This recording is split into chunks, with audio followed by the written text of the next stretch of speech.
Misty Eyed by Martin Dempsey. Part 1.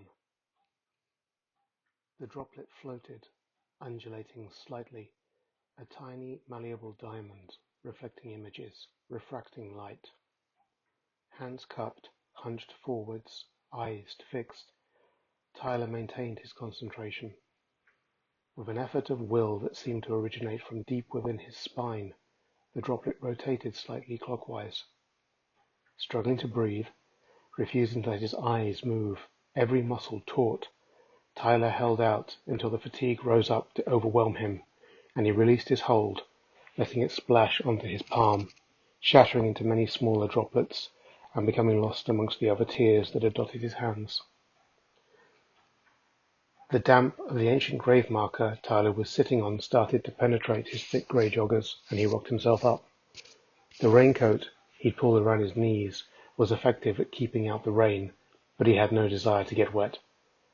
Tyler hefted up his backpack, feeling the return of the light ache in his lower back, and assessed his current situation. He had enough food to last him a few days. He was only 2 hours' walk from the office building upon whose roof he'd been sleeping, and he wouldn't want to make his way until dark so as not to be seen waiting, lurking, until the workers left. He needed to wash, as the effort of his practice had slicked him with sweat. He was fairly close to one of the few car parks which had both permanently open toilets.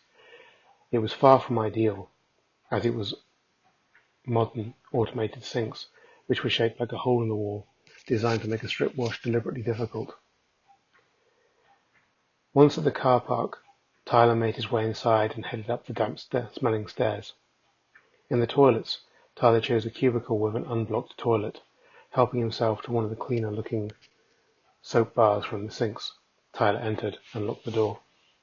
Removing the lid of the cistern as quietly as possible to get at the clean water, Tyler performed a strip wash.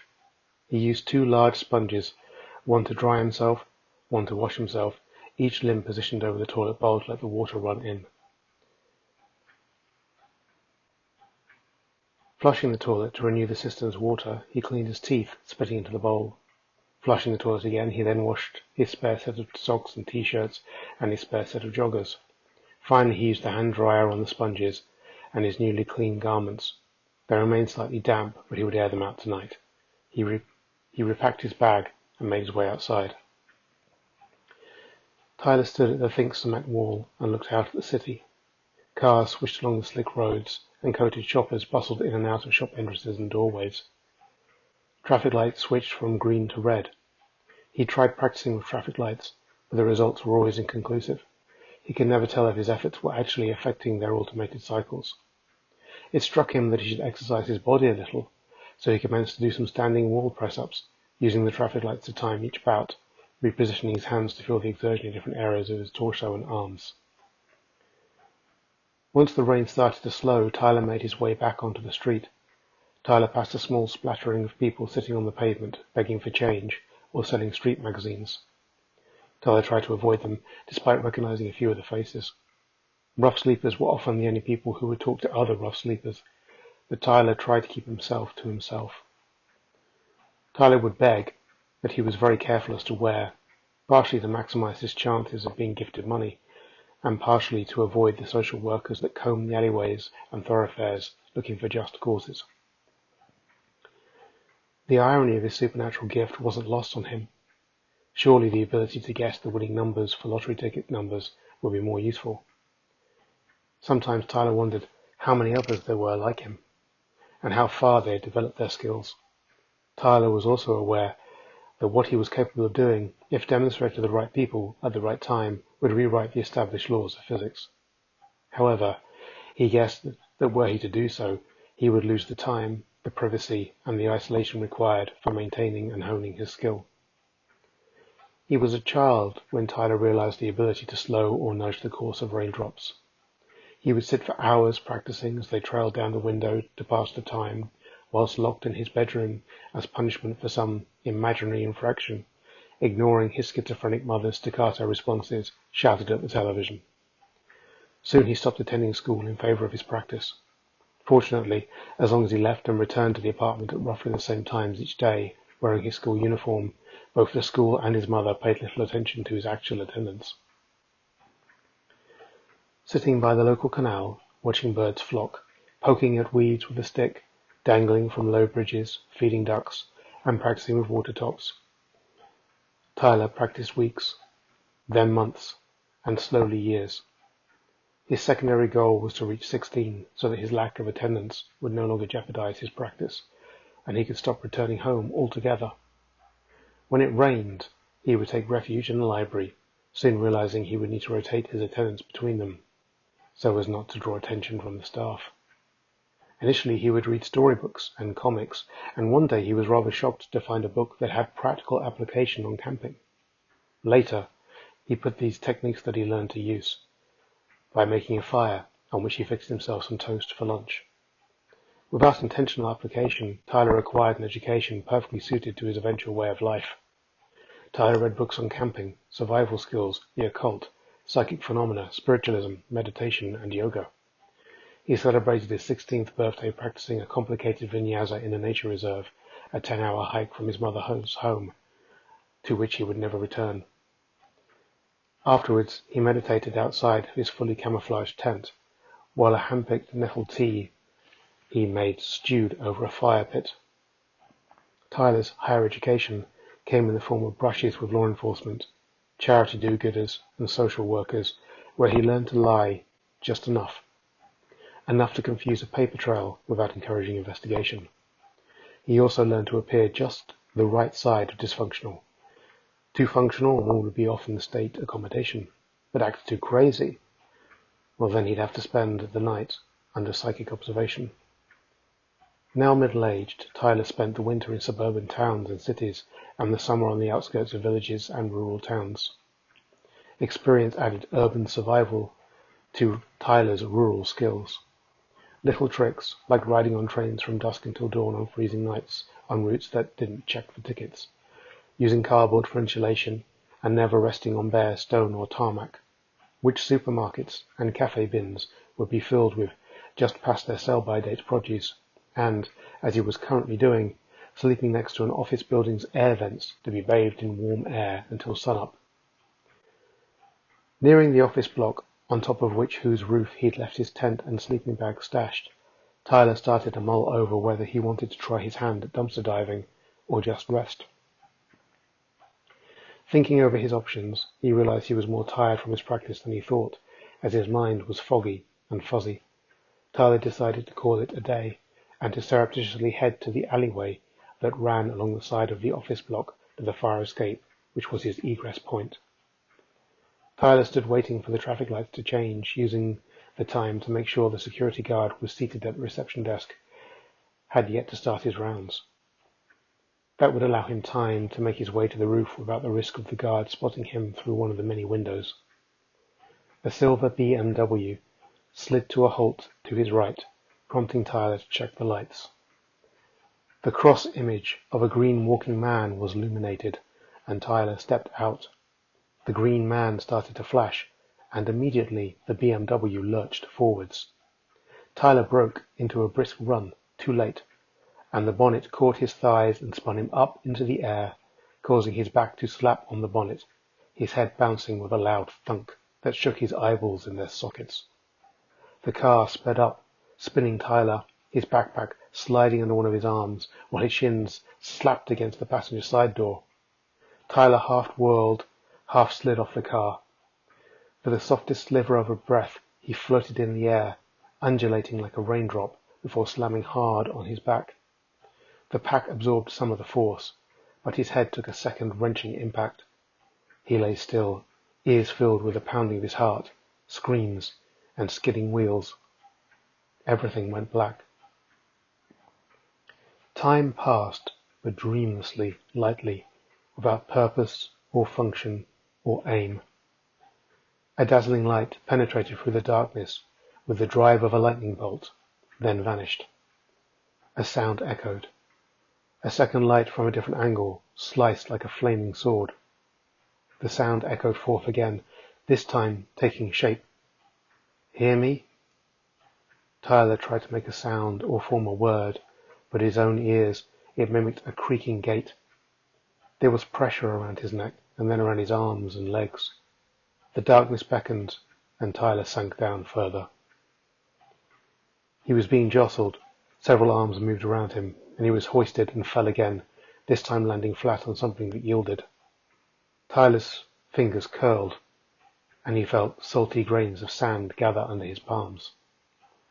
Warm sunlight and a soft breeze fluttered across his face. Tyler could take a deep breath and opened his eyes to crystal blue sky, running to a palette of pastels as the sunset brushed the horizon.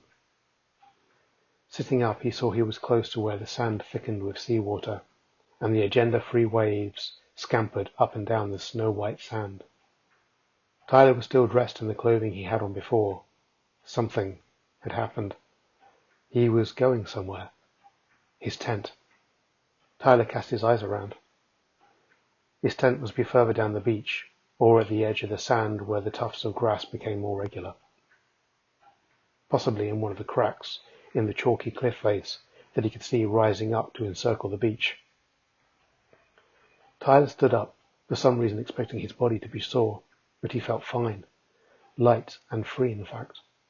The sand was firm enough by the sea to enable him to walk without feeling the need to remove his trainers and socks, so he picked a direction and started walking in his even, rolling pace. His practical mind moved to questions of food, shelter, and water. Surely he wouldn't have lain down to sleep without stowing his backpack. Usually he would place it within easy reach, but not so close that someone around him wouldn't find it. The small clutch of egg-smooth boulders just ahead of him seemed like a likely storage point, and when he reached them, Tyler found that he had, indeed, placed his rucksack in the center of them, covered with a light dusting of sand. He checked his itinerary, and there was ample bottled water, and a box of power bars. His tent and sleeping bag was in there too, which surprised him. He recalled he was on his way to find where he'd pitched them, but couldn't place why. It would be dark soon, and he should look for a likely spot. Standing on the clutch of rocks to increase his perspective, Tyler could make out no signs of civilization. There would be some, he knew intuitively, but there were none within sight, which would be about 2 hours of walking, he estimated. That tracked with how much water and food he had, and it became obvious he had headed out along the beach this far to evade civilization, as he would in the summer by heading deep within a nature reserve, moor, or woods. This was possibly Devon, or Cornwall, he assumed. He felt sure that he'd remember soon. Tyler took in the beauty of the setting sun and anticipated pitching his tent, so he could sit at the entrance and watch it, and headed away from the sun east, further away from the sea, to a grassy, flat mound where the tide marks indicated the sea wouldn't reach in the morning. While he unpacked and pushed pegs into the soil, he decided to treat himself by digging out and switching on his wind-up radio. Waving the antenna around, he could find only static, until, pacing some, he picked up some words and phrases. Pressure was one, responsive was another, and some far-off beeps.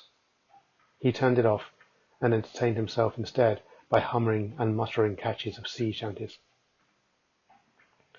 It was warm despite the sun's yoke beginning to sail beyond the horizon, and so Tyler's practical mind turned to warmth. He had several treasured and well-maintained thermal blankets, but a fire was always a good idea, and so he started to wander the radius of his tent, collecting and dusting off driftwood. Tyler dug a little pit with his hands 2 yards from the tent's entrance, and patted the sides and base firm, broke up the wood, and placed it to form a pyramid within.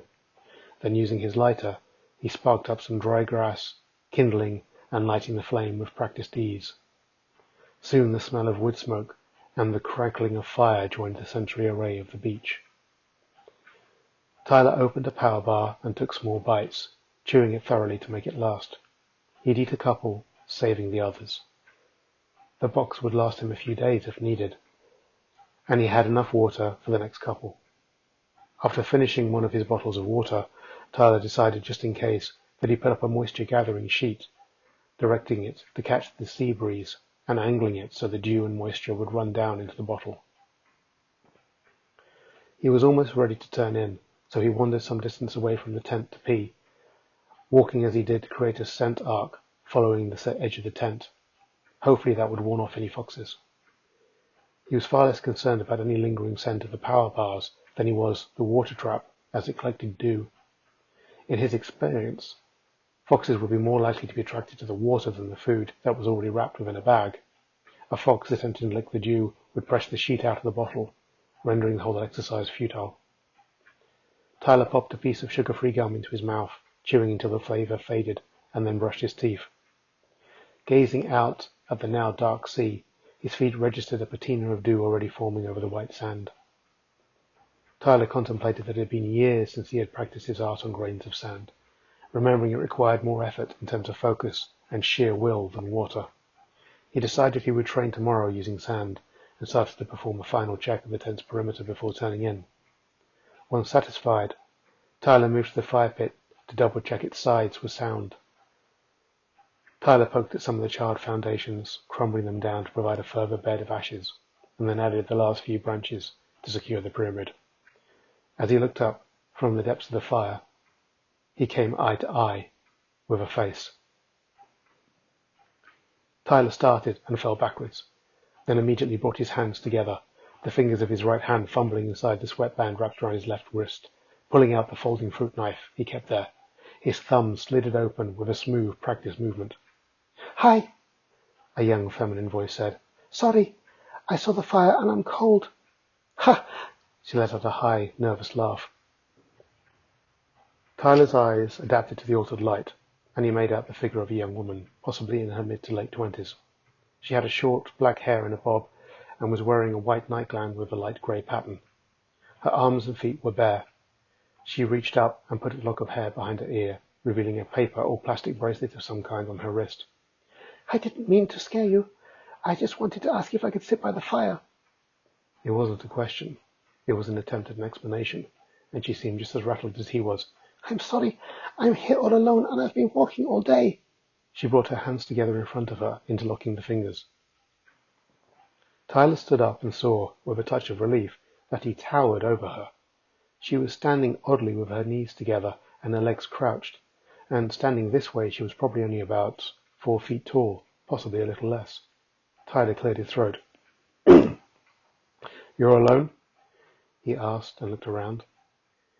He was aware that someone could be sneaking up behind them, as this was the perfect distraction. "Yes."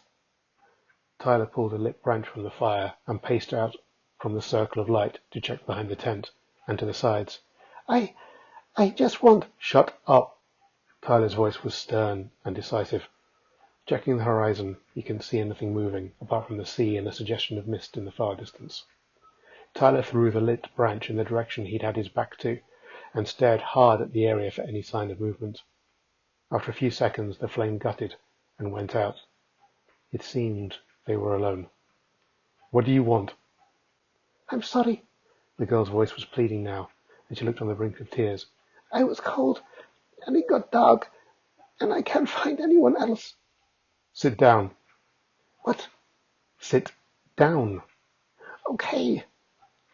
The girl did seem to have started silently weeping now, and while she obeyed the command, she seemed to need to use both her hands, reaching forward unsteadily and dropping to the side rather than simply squatting back. Then she slowly stretched out her legs and rubbed the tops of her thighs, whimpering softly. Tyler stared hard at her, and she seemed to deliberately avoid his eye contact. She had large, liquid eyes, and had what a Mediterranean or possibly Arabic colouring. A firm, slightly masculine jaw, high cheekbones, large eyes, brown, full lips, with the upper slightly slanted. She had a silver ring septum piercing. She was undeniably beautiful, despite the fear and concern in her face. "I'll just go," she sniffed. "Let me get back up and I'll just go." She turned to place both hands to her side and started to transition her weight onto her toes and place her palms back towards her feet in obvious discomfort. "What's wrong with your legs?" Tyler asked. "Cerebral plastic dysplasia," she said, the complex phrase with a practice and ease, almost as a throwaway statement, despite the efforts of her movements, which seemed to be costing her dearly. "You can stay." "What?" You can stay. Sit back down, I'll get you a blanket. Tyler was a man quick to make decisions, and quick to act on them. The girl presented little threat, it seemed, and judging by her face, she seemed dehydrated and in genuine fear and discomfort. Tyler reached inside his tent, dragging the pack nearer to the entrance, and pulled out a folded foil blanket. With a shake he unfurled it, resecuring the now folded knife into his sweatband. He moved towards her, and while she flinched a bit, Tyler placed the foil around her shoulders and stepped back. Do you need water? Yes, please. Tyler reached again and passed her a bottle. She opened it and took some heavy gulps, making a small noise after a few, taking a gasp and nearly finishing it in one go. Thank you. She had an accent, but he couldn't quite place it. It might have been Italian or possibly Middle Eastern. Despite himself, Tyler noted that she was very curvy under the thin slip of clothing she was wearing. Tyler sat in silence for a while, not forcing eye contact, and let her finish the water. Are you all right? You're not being chased? I'm okay. She wasn't crying anymore, and started looking around herself. Tyler reached back again and passed her 2 power bars and a second bottle of water. Thank you, she said again. I don't have any money. She looked at him with a question in her eyes. That's okay, I don't want any. She opened one of the wrappers and started eating. To help relax her and to give her some mental breathing space, Tyler slowly got up and started to collect more driftwood. I have a sleeping bag. I'll sleep by the fire. You can have the tent if you like. Have? You can sleep in it. Then tomorrow we can look for a place for you to stay or a bus stop or something. Oh, thank you. Tyler collected a bundle of sticks, taking longer than he needed to. Returning, he pulled his pack and his bag out of the tent and started to lay 4 blankets down to make an undersheet. The girl looked unsure, but started to crawl towards the tent door. Tyler passed her several more sheets and a third of the precious bottles of water. See here? Tyler pointed at the zip. The padlock holds them together, so you'll know I'm not coming inside. It's 666. I can't reach in to get at it from the outside. If you need anything, wake me up. She looked unsure and nervous. If I wanted to do anything bad to you, I would have done it already. And I assume the same goes for you? It's all right, get some sleep. And if you like, we can talk in the morning. Thank you. Sure. Night. Tyler contemplated passing her the knife, but decided against it, as he doubted she'd seen it, and drawing it out would obviously rattle her even more. As she crawled inside the tent, he noticed again that she was beautiful and full-figured, and all alone, with no witnesses. Something dark and aberrant stirred inside him, which he quickly quashed, like a man throwing water on a fire. The zipper zipped. Tyler lay watching the fire, listening to the sea. Roaring over, he looked up as the bright stars and the colourful dots of planets glinted and gleamed. Something gripped his ankle and brushed against the sole of his foot. Someone said, "Responsive," and something hard and sore suddenly moved deep in his throat and scraped past his teeth. Someone grabbed him roughly by the shoulder and the hip and tilted him to his side, and something wedged under his side. Tyler could take a deep breath, and his ribs hurt. He lifted his head up from the silver foil blanket that was his bedsheet, and the heaped sand that had served as a pillow shifted underneath it. Sunlight filled his eyes. Hi. It was the girl's voice, high and light. It sounded like she was smiling. Tyler felt self-conscious suddenly and rolled onto his other side to face the tent. She was sitting across, legged in the tent's entrance. Tyler rubbed his eyes. Are you okay? Yes. Tyler sat up and pulled on the hooded tracksuit top he had stowed in the sleeping bag with himself over his t-shirt. Okay. Tyler cleared his throat and looked at her. She was smiling and looked happy for some reason. Did you sleep okay? She spoke in little rushes of enthusiasm. Fine. I'll wash, and then I'll get some water boiling, and we can have some coffee, okay? I've got some more bars we can have. Yes, okay. Tyler got up and checked the water catcher, which had gathered about a quarter of a water bottle. Not really enough unless they found some food or water sources soon. The situation could turn bad quickly, and this girl could barely walk. Tyler then wondered if that thought would upset her, and he reconsidered. Rather than asking, he looked across the sand from where she must have come. Tracks that dragged rather than footsteps revealed her path. He looked at her. She was holding her soft, plump arms across her chest, and he noticed there were goosebumps on them. "Take this." Tyler took off his hooded jacket and gave it to her. Oh, okay. Tyler walked down to the sea and from behind a sand ridge removed his clothes and dove into the sea. It was cool, but not as cold as he would have expected off the UK. He swam as hard as he could, pressing against the water, whipping his arms and legs out and back, out and back. Once the urge took him, he swam out as far as he felt was safe, relieved himself, then swam back, and approaching the soil ran his hands all over his body. Then he returned to dry land, drying himself with his t-shirt. He put his joggers back on, brushed off his feet, and then walked up the beach towards the tent. The girl was shuffling along the sand, picking up twigs. For a moment, possibly because of the contrast of her dark hair and tan skin against the sand and her bent, shuffling gait, he thought of a penguin carrying an egg, and again mentally kicked himself for having a thought which might hurt her feelings. "Don't worry, I can do that." No, I want to help. She giggled a short, breathy laugh and then continued making little sounds and gasps of effort and discomfort. Tyler realized how tiring and painful it must be to move that way, and that the sand must be making things much worse. Unwilling to rob her of her independence, or of her gesture of competence, however, Tyler fell in beside her and started to collect his own bundle. "We won't need much more. You've already nearly got enough." Tyler briskly moved to a large branch, almost the size of a log, and hefted it up out of the sand. "This, and what you have, should do it." Oh, okay. She smiled and awkwardly turned and started to shuffle towards the tent.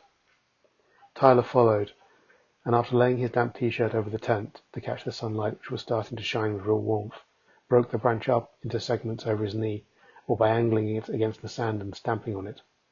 The fire was still burning and flickering, but with less vigor. As Tyler started to feed it, the girl once again sat down and stretched out her legs, rubbing the tops of her thighs, wincing softly.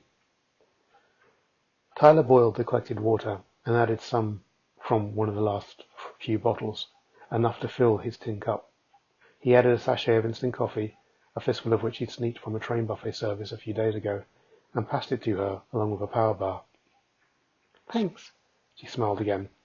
Her nose wrinkled a little when she did, and revealed even, sharp teeth. Tyler noticed that under the plastic bracelet there was a hand-poked black heart tattoo. He also noted for the umpteenth time that she wasn't wearing a bra, and kicked himself. This creature was probably 10 years younger than he, and not his problem. "How is it you came to be here?" She had taken a bite and covered her mouth while she chewed, and took a sip. Well, really, I just woke up here, and I saw the fire, and you looked nice. Despite himself, Tyler smiled. "I look nice?" Yes, She laughed her laugh again. your t-shirt. Tyler looked over at it, fetched it, and put it on. It was tie-dyed in hypnotic colours, and on the front it had a large Om symbol in Sanskrit. "The Om?" He traced it with his finger. Yes. She laughed again. "That's definitely how you should judge someone's character, especially at night on a strange beach." And sleep in their tent alone. She laughed again, and he joined her this time. They talked for a while. Her name was Tilly, and she lived alone in London, despite having been born in Italy. This was a fact she was very proud of, but while she described her flat in a manner that suggested a great accomplishment, the details of her life, however, seemed to suggest that in practice it was more of a prison. She couldn't walk far, the stairs gave her great trouble, and the lift was usually broken. The rent was high, higher than her benefits could comfortably afford, and she had trouble buying enough food. Cleaning was difficult, and getting to or from the shops was hard for her. She seemed isolated. She said she was a photographer, but couldn't find work as most people assumed she wouldn't be able to cover events or manage shoots with her mobility issues. Tyler found her delightful and absolutely hopeless. She put him in mind of a gorgeous dead end of evolution, like an animal entirely bred to appeal aesthetically, with absolutely zero chance of surviving in the wild. He realized this was a repugnant thought, but the analogy did seem to fit. Well, what about your family? She told him. Her father, an Arab, vanished when she was 12. Her mother, an emotionally abusive and financially exploitative Italian, behaved erratically and possibly had genuine mental illness, who sounded to Tyler like a living nightmare. Immediately, she segued into talking about her faith. She was a Buddhist, an astrologer, a tarot deck fortune teller, a practitioner of candle magic, a shaman, and it seemed to Tyler's cynical mind, desperately in need of a sense of self-empowerment. In any other context, Tyler's panhandle sense would have been flashing warning signs. In this context, however, Tyler believed he had nothing for her to exploit, and therefore felt protected. So what are you doing out here alone? I don't know, but it's very nice. She smiled again, but there was a hint of desperation in her eyes. Oh, why are you here? I travel around. I come out to rural areas in the summer and head to cities and towns in the winter. And you just live in a tent? Tyler smiled. Yes. Are you a bhikkhu? Tyler was surprised to hear the word, but he understood why she'd asked. Sort of. In a way, I'm not a member of any order. I just do my own thing. Oh, but that's good. I am the same. She smiled again. God damn it. Fine. I didn't ask, would you like to wash? I can carry you out to the sea if you like, or I can bring some water up. Oh, yes. Could you bring some water and I will wash here? And maybe boil up some more? I'll bring some water, but it's best not to drink the sea water, even if we boil it. We'll need to find some. Oh, there is some. Just over there, behind that area of cliff. Tyler pointed down the beach. Yes, behind there. A big pool with some small pools. Okay. I'll let you have some privacy and I'll check it out. Okay. There was a pool, fed by several trickles of water that emanated from the cliff face. But not just that, there were palm trees with coconuts. Tyler filled the bottles, and by throwing stones managed to knock several of the coconuts free. As he returned from his venture, a plastic bag full with bottles of water and coconuts, he could make out the diminutive figure of the girl near the tent. She had taken off the nightgown and was wearing nothing but a black thong, and was filling her palms with seawater from the bottle he'd brought and rubbing her arms and neck and sides and chest with it. Tyler stopped and watched, then caught himself watching, and turned away. Breaking the coconuts took great effort and became something of an event. Tilly sat cross-legged and cheered him on while he repeatedly attempted to wedge them one by one between the cracks of an outcrop of boulders and smack them with a large rock. Sometimes they get loose and spin off across the sand to Tilly's exclamations, and Tyler would make comedic curses and react in an overly dramatic fashion, capering as he chased after them, making Tilly rock backwards and forwards with laughter. When he did break one open, she applauded and made a "yay" sound. She wanted to explore further along the beach, to Tyler's surprise, despite the effort it clearly cost her, and the fact she would often stumble, causing him to reach out and hold the soft, yielding skin of her upper arm. She looked for coloured pebbles and shells, and at one point found a baby crab to her great delight. She expressed concern for it, so Tyler scooped it up and walked it to the sea edge and released it. Returning, Tilly was smiling at him, her sharp, even teeth and eyes bright in the sunlight. As the sun began to set, Tyler once again started to collect driftwood, and while he was doing so, the thought struck him that he'd yet to raise the issue of their looking for settlements, or shops, or even other people.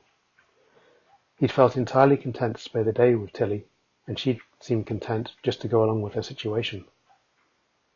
Out of the sunset, they sat side by side facing the fire, and Tilly reminisced about how scared he'd looked when she found him, and laughed.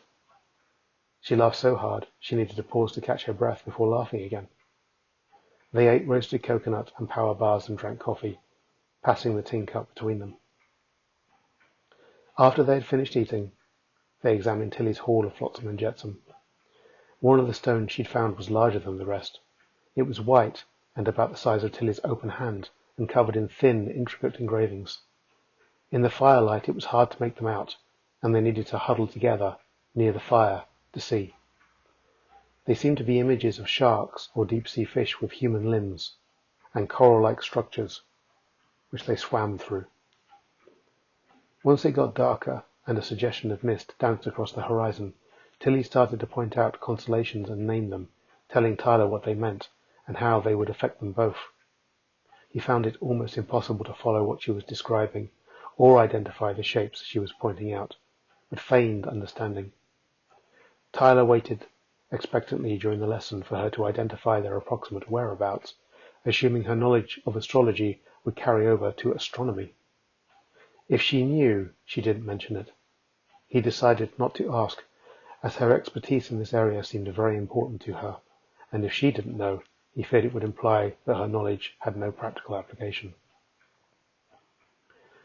Once she started yawning, he took the cue to suggest they turn in for the night. She put the hood up of the hoodie he'd given her, and which he had put back on at sunset without asking.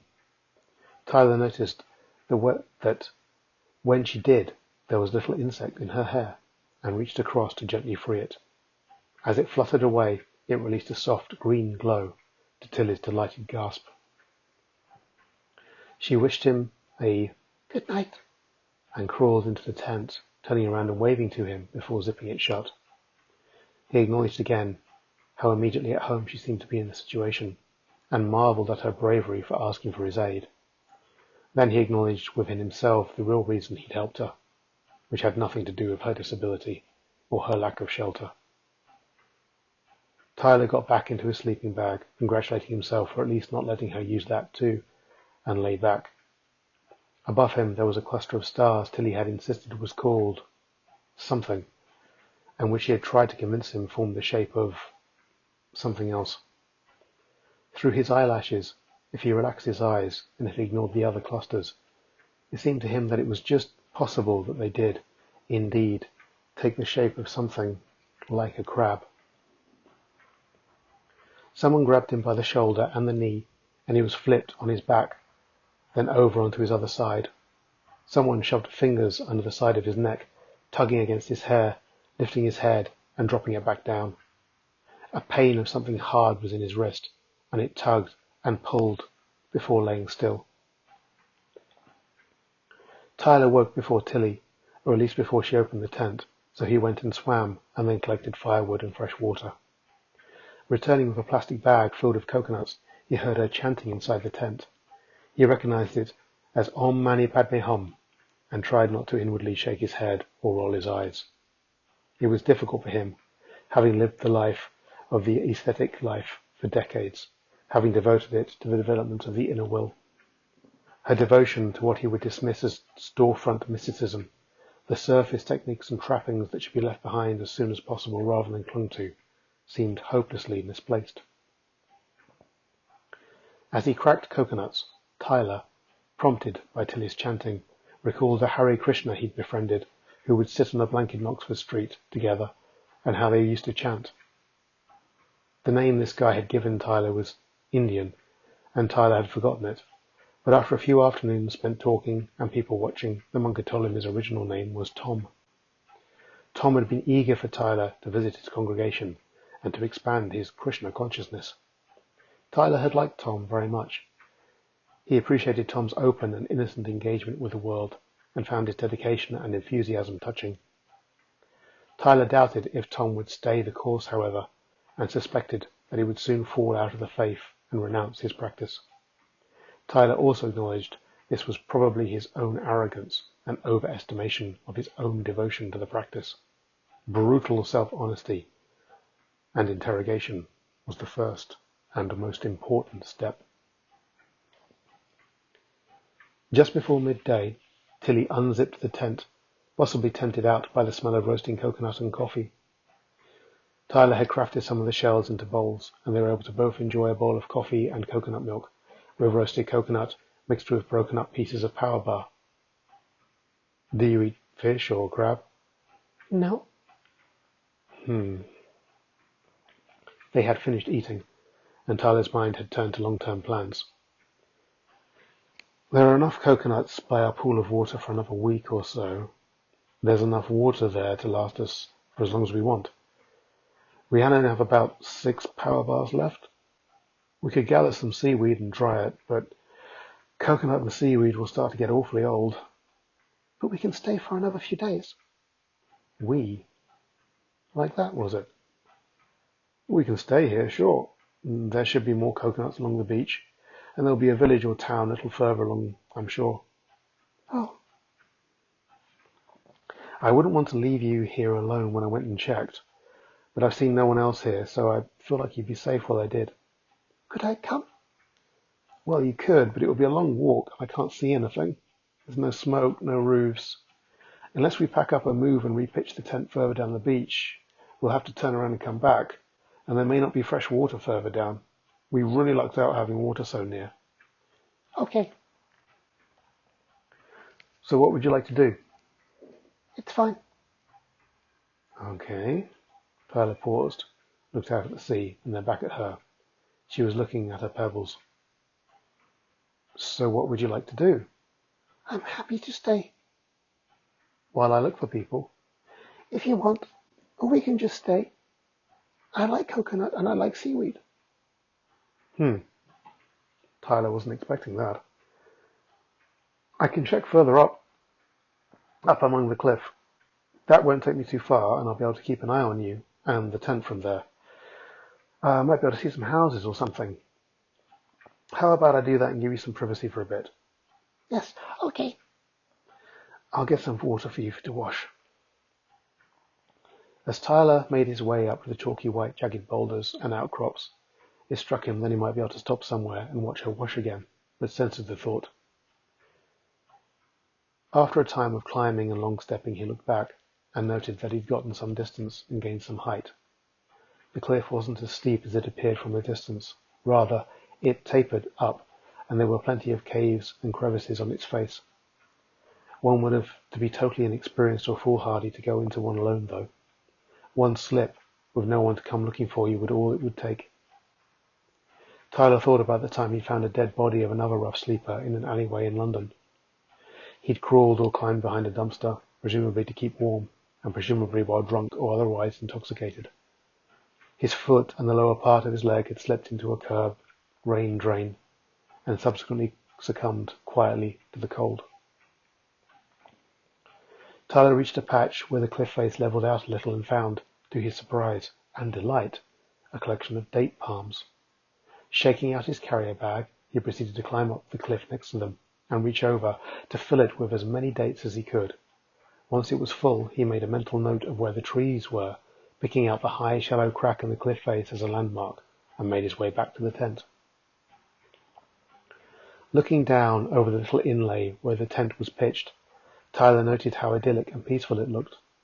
The tent, the white sand, the fireplace, now surrounded with smooth engraved white pebbles thanks to Tilly. The pool and the coconut trees just around the ridge of the cliff face, all complete with a beautiful young companion. Her tracks were up and down the beach. His tracks had faded away with the tide and the breeze, but hers were deep and dragging and so remained. He could make her out, sitting next to the fire, winding something together out of twigs. There was more driftwood in a pile near the fire that presumably she had collected, despite his saying he didn't need her to, in an attempt to prevent her from stressing her legs. Tilly was delighted at seeing the dates, and almost ate one right away before Tyler told her he wanted to wash them first so she didn't get sick. As soon as he had rinsed them, however, she started nibbling away, chatting about how she could never afford dates, or seaweed, or coconut, that mostly she ate rice with spices and sometimes bananas and chocolate. Tyler gently probed about why she was living alone, and she revealed she'd left her mother in Italy to seek a job in photography, but that nothing had worked out for her. She'd been living on her own in a one-room apartment for several years now, and after a description of her daily routine, she admitted that often she didn't know why she bothered getting out of bed. Tyler bit back an overly sympathetic response, sensing this would just upset her even more, and nodded slowly. The lovely brown eyes that had moistened with tears dropped to the half-eaten 8 in her hand. "The dates are very nice," she said, the life returning to her voice. "Don't eat too many or they'll upset your stomach. I'm going to pick some seaweed and start it drying out. If I'm quick, it will be ready by the evening. And if not, we can boil some." "Is it safe to eat?" "As long as we wash and dry it, don't pick any floating randomly about in the sea, and don't pick any above the high tide, it will be safe to eat." "Oh, you seem very good at this." She laughed, lifting her hand to her mouth. The comment would have been to admit that he was always camping, and had been for decades, so Tyler just smiled, nodded at her, picked up his plastic bag, and headed towards the sea.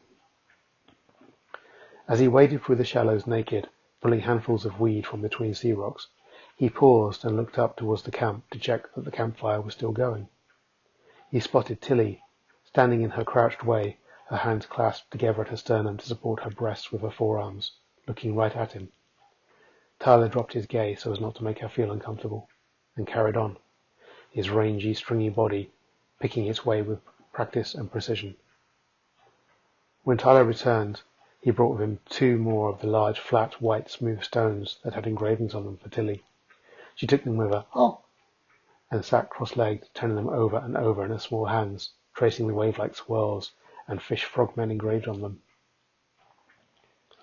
That afternoon, in response to Tyler's request as to what she would like to do while the seaweed dried, Tilly asked him to help her build a sandcastle.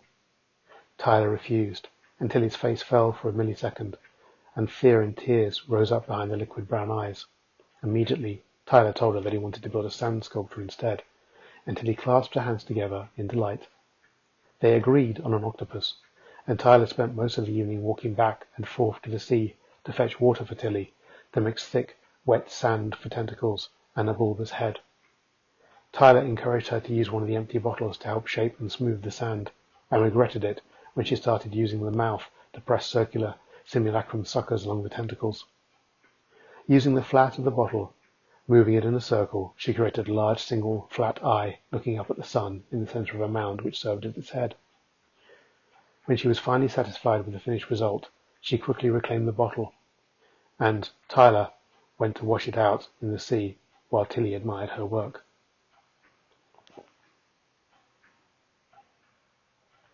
As the sun began to set, Tyler fetched the seaweed and made the final trip of the day to the pool to collect water. As the water boiled, Tilly collected more unneeded sticks that would be too small for the fire. After he flared and rearranged the fire, now additionally fueled with dried coconut husks, Tyler roasted some of the tougher types of seaweed and mixed them with the softer types to make a salad for them both. Roasted coconut mixed with mashed dates followed, with coffee whitened with coconut milk. After eating, Tilly stretched out her legs and started to rub her thighs, and said that she was having "A lovely time here."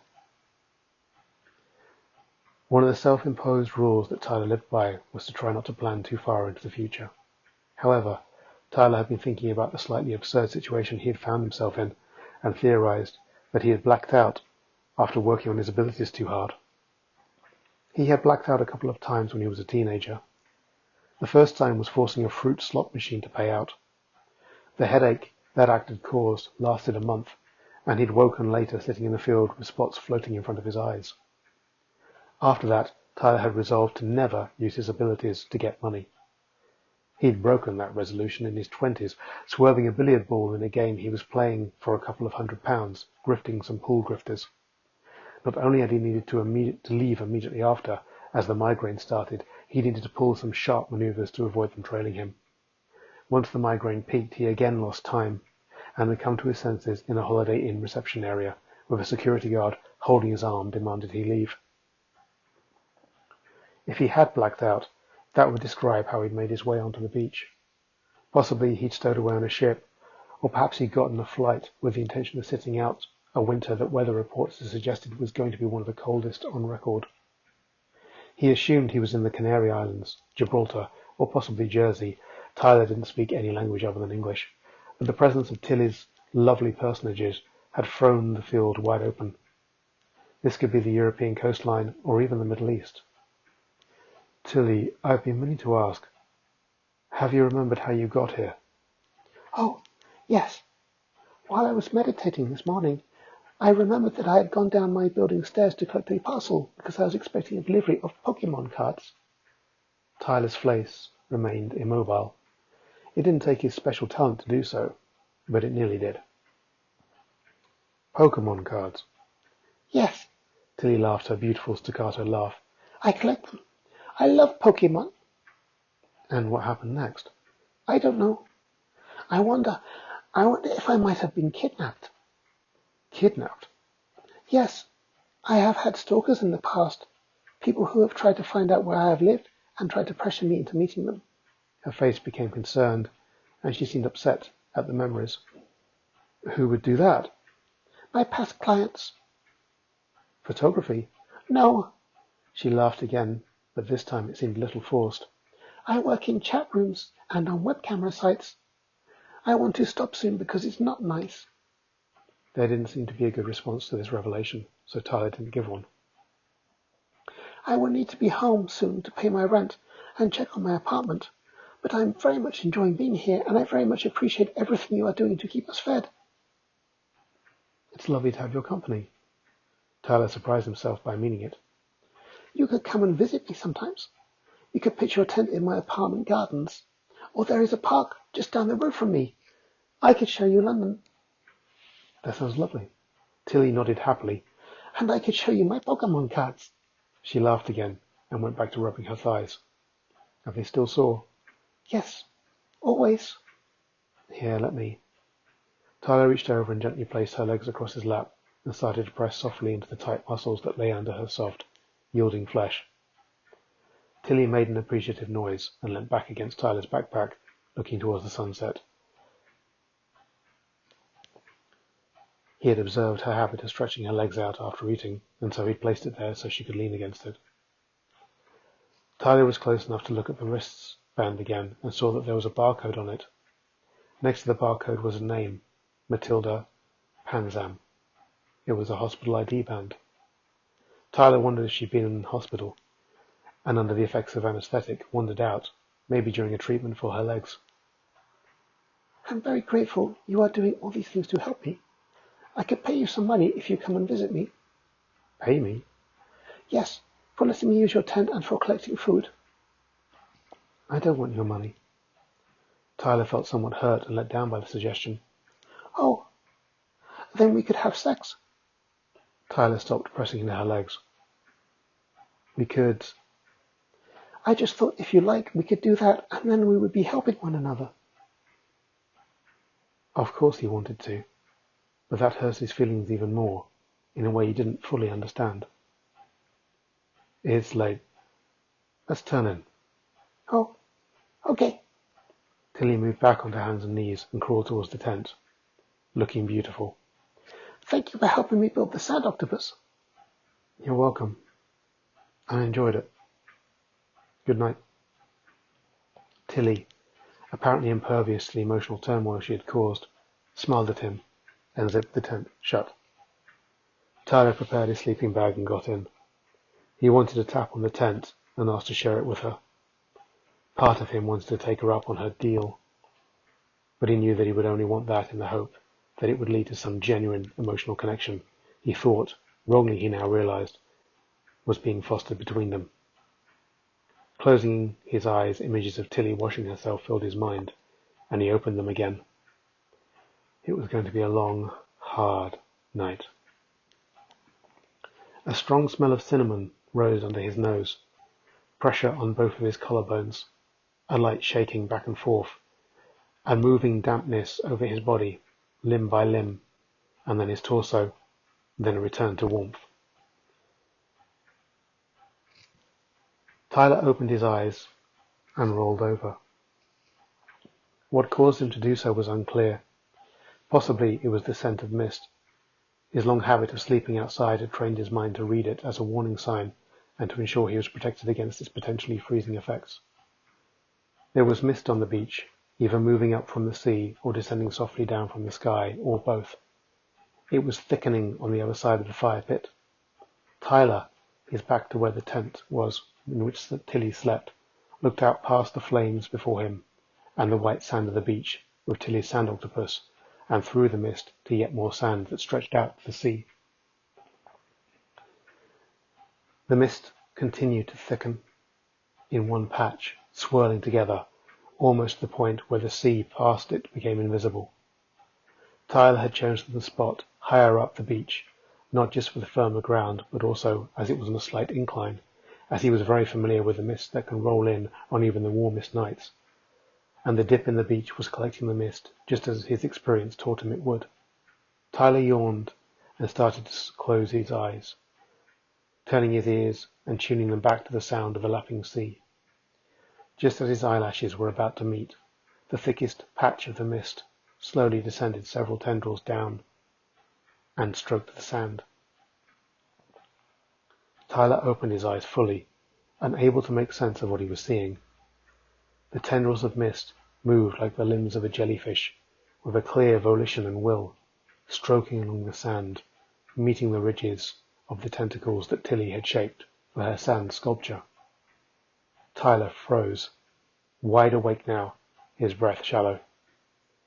The mist directly above the sculpture's head coalesced into a roughly spherical cloud, and a single bulge at its base, round which the tendrils of wispy mist continued to reach and stroke and probe. The bulge took shape into a single disc-like eye, gazing directly down into the simulacrum of an eye of the sand sculpture. Instinctively, Tyler felt that he was in danger, and slowly unsleeped his sleeping bag as quietly as possible. As he did so, the mist tendrils continued to move up and down the lines of the sculpture's legs, probing the circular suckle shapes, brushing along the sides of the absurdly round convex head. The mist tendrils converged around the sides of the head, and the thickest part of the mist slowly sunk downwards, and as it neared the sides of the sculpture's head, the sand crumbled as if from some form of pressure. The thickest part of the mist, the part that was descending, stopped. The central, unclearly defined eye moved up and down, left and right. The tendrils stopped stroking and poked, then brushed, and the sculpture's head collapsed. The central clump of mist suddenly rose up, the tendrils still moving, thrashing now, and the sculpture was flattened with large clumps of sand being thrown up. Some rained down towards Tyler, who flinched, closing his eyes to protect them. When he opened them, a single, circular, semi-white transparent eyeball floated directly in front of his face. Behind it, a thin, proboscis-like trail of mist led back to the thickest patch of whatever that thing was. The central mass of what appeared to be an actually functioning eye shifted position, sliding upwards on the central mass of the cloud to glassily stare right at him. Under it, a funnel in the mist appeared, and within, icicles immediately formed, creating a maw lined with frozen, needle-sharp teeth. Tyler threw off his sleeping bag and turned as fast as he could. He felt a cold, clammy, wet tendril wrap around his ankle and calf, and suddenly an impossibly strong force pulled. Scrabbling at the sand, kicking wildly, Tyler was dragged backwards. Turning his head, Tyler saw the maw was larger and had extended all the way to the ground. Several other eyes had coalesced and opened around the central mass, and more tendrils flowed up the beach towards him. A chill, wet air gushed over his body. Tyler thrashed his legs, kicking desperately. His wrapped leg kicked against one of the warm stones that lined the side of the fire pit, and he felt the flame of the heat close to his calf. The direction of the chill air suddenly changed into a sucking, and Tyler's leg was free. Kicking and scrambling, Tyler surged towards the tent. Tucking both fingers under the tent's rim, he wrenched it upwards and over as hard as he could. The tethering pegs popped, and the tent flipped, maintaining its shape, revealing Tilly curled up inside. Hood up, legs tucked, she lay under 3 foil blankets. Her eyes had opened, but she was clearly barely conscious. Tyler reached down and scooped her up, attempting to clasp her to his chest, but was surprised by how heavy she was and lost his footing. While he hefted her upwards, Tilly protested and started to arch away from him before she saw what was over his shoulder and screamed. Tyler started to run as fast as he could, slipping in the sand under Tilly's weight. Again, the chill wind gushed past him, pressing against his back and causing the hair on the back of his neck to rise. A thick patch of mist rose up before them as he ran and grew several finger-esque shapes, forcing Tyler to swerve hard to the right. Tilly's head knocked against his jaw, causing him to bite his tongue. Reaching firmer ground, Tyler started to open his stride, driving his feet into the floor as hard as he could, kicking his heels backwards and holding Tilly tight. Tilly's arms wrapped around his neck, and she shifted her legs, pressing her knee into him. Intuitively understood and let her wrap his legs around his waist. Reaching the boulders, Tyler started to leap and pull and scramble. Faster! Tilly shrieked, and Tyler felt another wave of icy breath hungrily brush against his bare skin. Tyler was getting some height on the cliff face now, and took the opportunity to glance back. It was gaining on them, lapping around the lower boulders. Some tendrils from the central mass were probing the tent and the fire pit, circular eyes budding off, probing. The central eye was still pointed at them, and it was still moving in their direction, but the desire to explore the camp had seemed to slow it. Tyler kept urging upwards, breathing deeply, as the burning in his muscles started to slow him. Tyler neared his goal, the crack-shaped cave he'd seen when he was collecting the dates. A crop of stones and boulders provided a visual barrier between the beach and the creature, and once over it, Tyler dipped and placed Tilly down on her hands and knees. "Crawl in," Tyler hissed. The crack was shallow, more of a deep nook than a proper cave, and it got narrower and shorter towards the back. But Tyler could fit in the entrance. Tilly moved back, turned, and curled her knees up to her chest. "Tyler, I'm scared," she whispered. "It's all right," Tyler hissed. "I won't let it get to you. It doesn't like fire. I have my lighter. If it comes near, I'll try to fight it off. Hush!" Tyler turned and saw the central wispy mass of the creature's body was flowing upwards under the outcrop that provided a poor defense between the cave and the lower levels of the cliff's tapering face. Thin tendrils reached over the line of rocks and probes, wafting and reaching. They multiplied and continued to brush and stroke and wisp along around the edge of the rocks, slowly inching towards the cave. Tyler reached into his pocket and pulled out his lighter. There was a patch of dry grass in front of them. If he could light it, perhaps this would force the creature to retreat. Tyler leant forwards, sparking the lighter's flame, and reached out to the yellowed, straw-like grass. Two beautiful, soft, tanned hands, one with a little heart tattooed on its wrist, cupped Tyler's hips and pushed as hard as they could. Tyler pitched forwards, crying out in surprise. The mist tendrils surged up and wrapped around his throat, his arms, his waist, and his legs.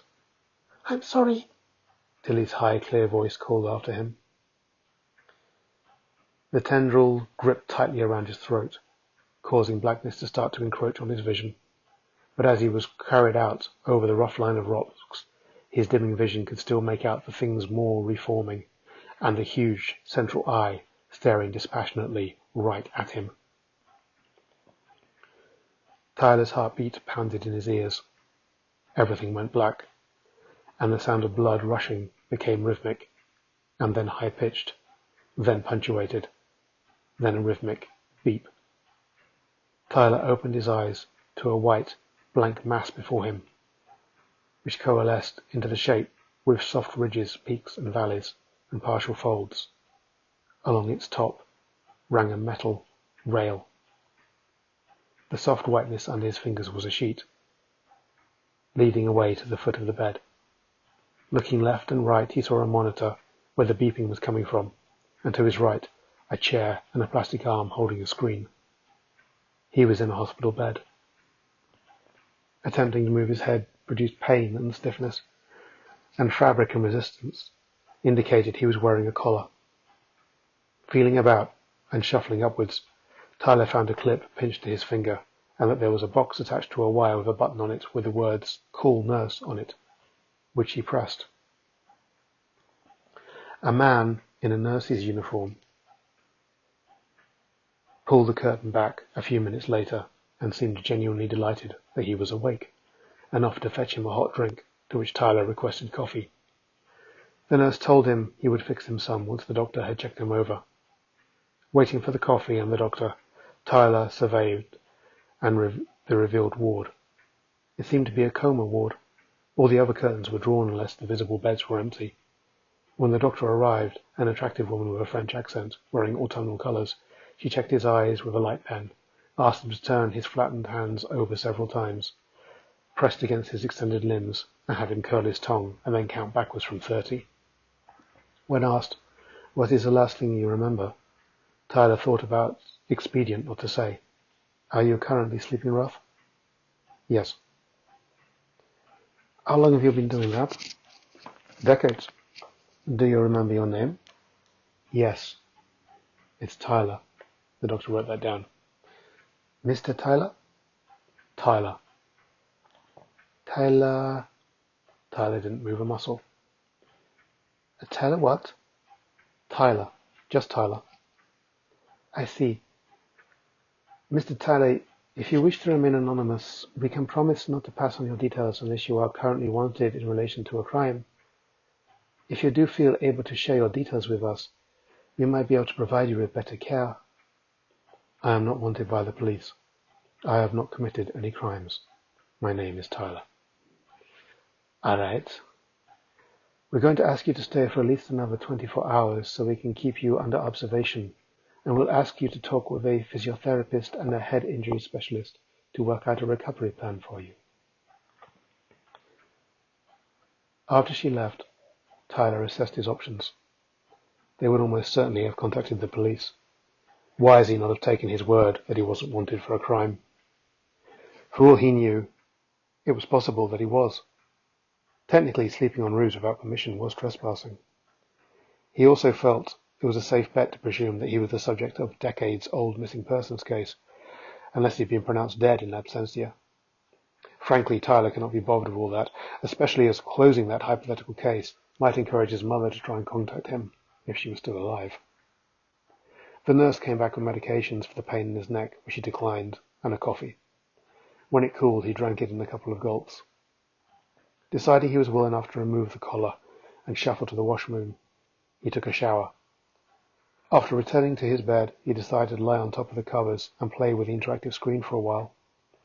As the day wore on and the sun shone low through the windows, a nurse came in with a wash station on a cart and made her way behind the curtains of the bed opposite his. While Tyler flicked between channels on the hospital's own radio station and the local news and weather, splashing noises emanated from behind the curtain. The nurse returned and read him some options from a menu, and Tyler ordered a mushroom-based meal that came with rice.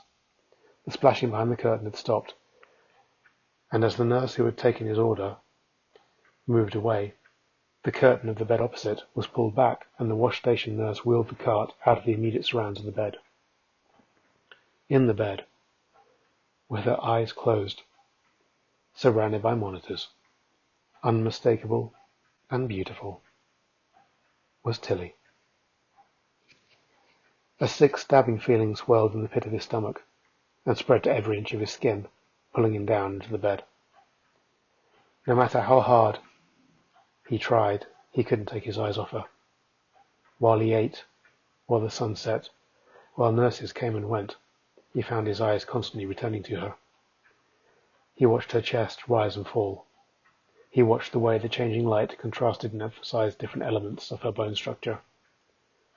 After a while, he realized that he was waiting. Thoughts scattered and swirled inside his head. Questions of what was real, the nature of experience, questions of motive, illusion versus concrete reality, the nature of their interactions. Then the question of what would happen if she woke, and what that would reveal, which led him to break out in a sweat. Once the lights were dimmed and the nurses changed shifts, the new staff retreated behind their stations to listen to radios and watch videos on their phones. Tyler quietly got out of his bed and walked across the ward to sit next to her bed in the visitor's seat. The body in the bed smelt like her. Tyler unhooked the medical chart and flicked through. Matilda Panzram, spastic cerebral palsy. Next of kin, Sophia Panzram, nationality Italian. She had fallen down the stairs of her apartment building and was in a coma. The most recent additions in scrawled handwriting were unresponsive, chronic subdural hematosis, contact next of kin, HRD. HRD. Tyler knew that one. High risk of death. Tyler sat back in his chair. Anything bad she was capable of doing to him had already been done. She wasn't his problem. Tyler moved the chair closer. He reminded himself of the first rule of the path he had devoted his life to. Self-awareness. Awareness of how weak one can be, how urges and temptations aren't your true self, how to watch thoughts and feelings as if from a detached distance, holding oneself to a higher calling.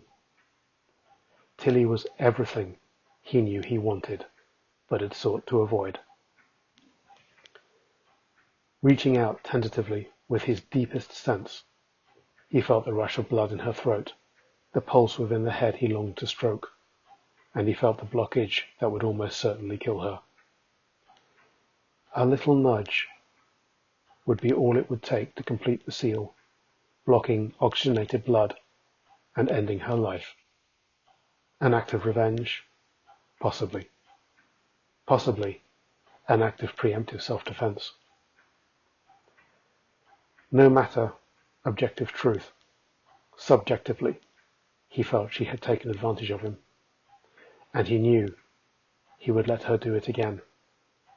If she opened her eyes one morning and turned them towards him, he would be lost.